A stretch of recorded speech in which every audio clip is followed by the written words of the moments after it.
Hallo, liebe Leisefreunde. Jetzt bin ich seit 2 Wochen unterwegs und es hat bislang nicht einmal geregnet. Im Gegenteil, es wird wieder heiß heute. Das Hotelzimmer in Montanaro war in Ordnung. Das Frühstück einfach. Leider aber hatte ich die halbe Nacht kein Auge zugekriegt, weil draußen eine Gruppe halbstarker Besowskis mächtig rumgrölten. Naja, Freitagabend halt.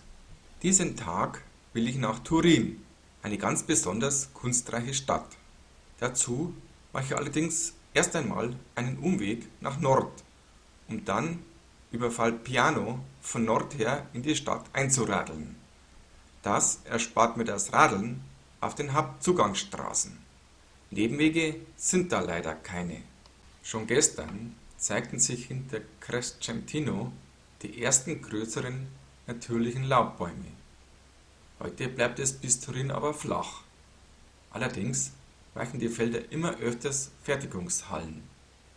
Alles in allem ist heute kein Highlight für die Radlerseele. Daher auch nur wenige Aufnahmen. Ich musste auf den Verkehr achten.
Kommt man nach Turin, so stellt man fest, dass sie keinen Unterschied zu den meisten italienischen Städten macht.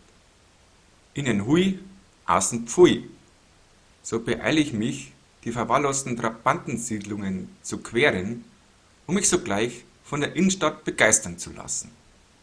Insbesondere die Bürgerhäuser mit ihren herrlich anzusehenden Fassaden, die angesetzten Balkone und natürlich die für die Stadt typischen Arkaden und großzügigen Plätze, verbunden durch eine Unzahl enger Gassen, stechen sofort ins Auge.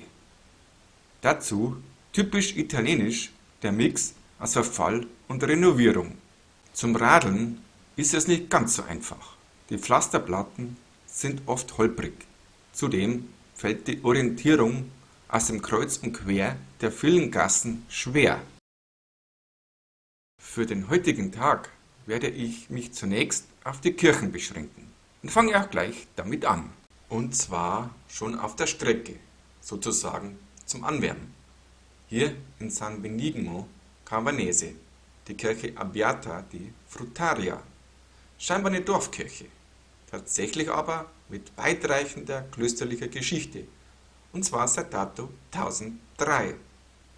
1770 neu aufgestellt, sind Reste der alten Kirche durch Ausgrabungen aber noch zu besichtigen.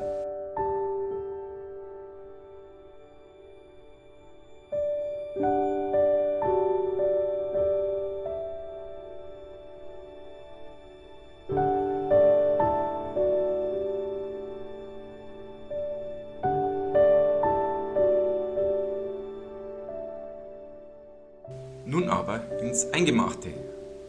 Direkt auf meiner Zufahrtsstrecke besuche ich gleich die Basilika Mauriziana, 1721 von Vittorio Amadeo II.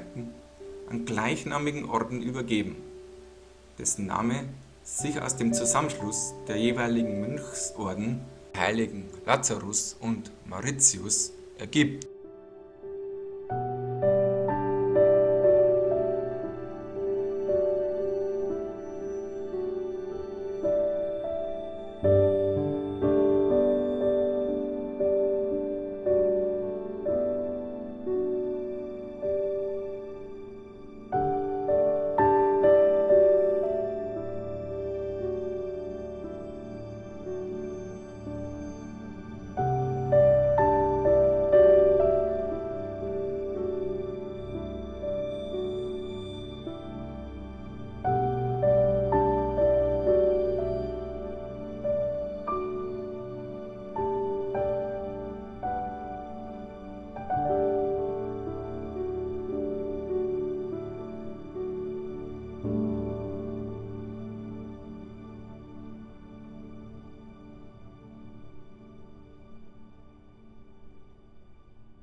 Die in der Sakristei ausgestellte einmalige Prozessionsmaschine über die Auferstehung kann ich aus folgendem Grund leider nicht besichtigen.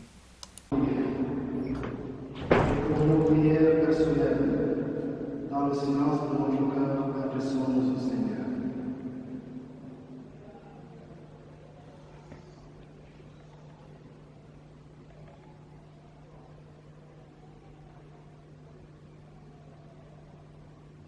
Dieu qui sauve tous les hommes et ne veut en perdre aucun, écoute la prière de ton peuple et donne-lui la joie de Jésus-Christ. Par Jésus-Christ, ton Fils, notre Seigneur et notre Dieu, qui règne avec toi et le Saint-Esprit, maintenant et pour le siècle des siècles.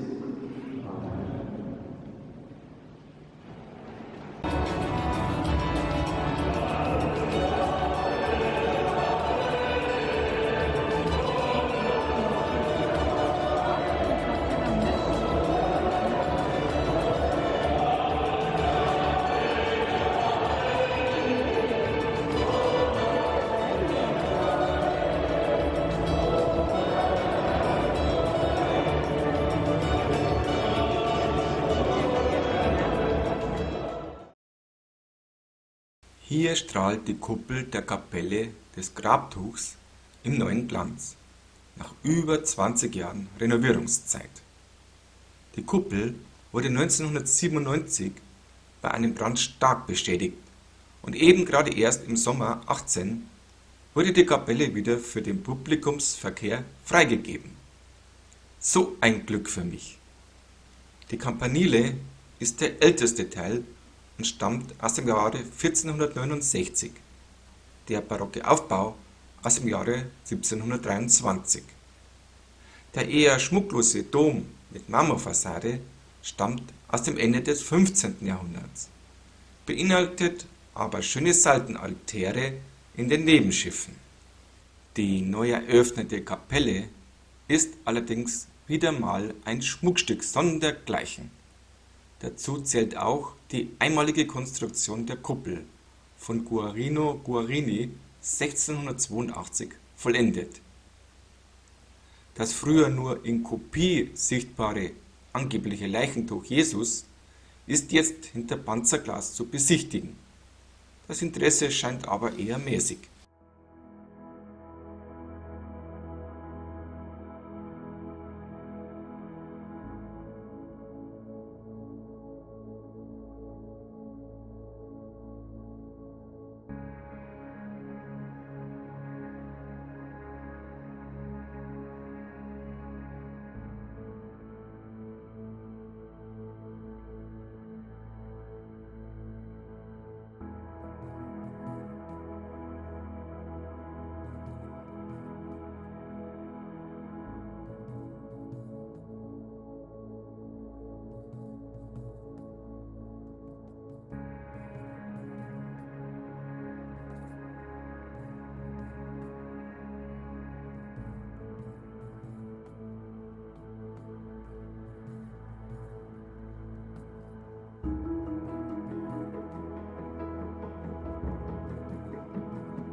Neben der Kapelle im Dom ist die Kirche San Lorenzo ein wahres Schmuckstück italienischer Barockarchitektur, erbaut vom selbigen Meister Guarino Guarini 1667 bis 1680.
Allemal sehenswert ist die Kirche der Santissima Annunziata in der Via Po. Zurückgehend auf die Mitte des 16. Jahrhunderts ist der Kirchenbau heute neueren Ursprungs. Aufgrund des schlechten Zustands wurde sie 1919 abgerissen und bis 1934 wieder aufgebaut. Die Fassade wurde allerdings schon im 20. Jahrhundert in die Arkaden integriert.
Im Stadtteil Crocetta steht die Kirche Beata Vergine delle Grazie, meist La Crocetta genannt.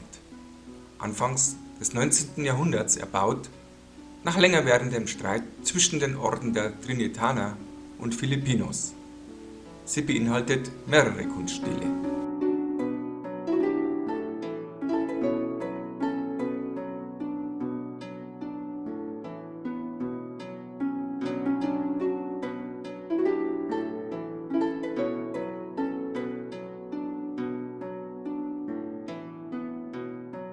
Auf dem Weg zu meinem Hotel in Mirafiore Nord fahre ich an etlichen der alten Bürgerhäuser vorbei. Einige Fassaden befinden sich in einem guten bzw. restaurierten Zustand, etliche aber auch mehr oder weniger vernachlässigt, wie auf diesem Bild zu sehen ist. Tja, Leute, wo sind die Aufnahmen aus der Grabkapelle? Ich kann mich nicht mehr an sie erinnern. War ich drin oder war Fotografierverbot? Eigentlich wollte ich ja noch einen Tag hier verbringen. Mir wird aber im Hotel eines klar. Mein nicht mehr so junges Gehirn ist völlig überlastet und nimmt einfach nichts mehr auf. Zudem möchte ich später noch einmal mit der Frau herkommen. Also, dann geht es morgen weiter in die Berge. Dort werde ich mich erst einmal in ein Kloster zurückziehen.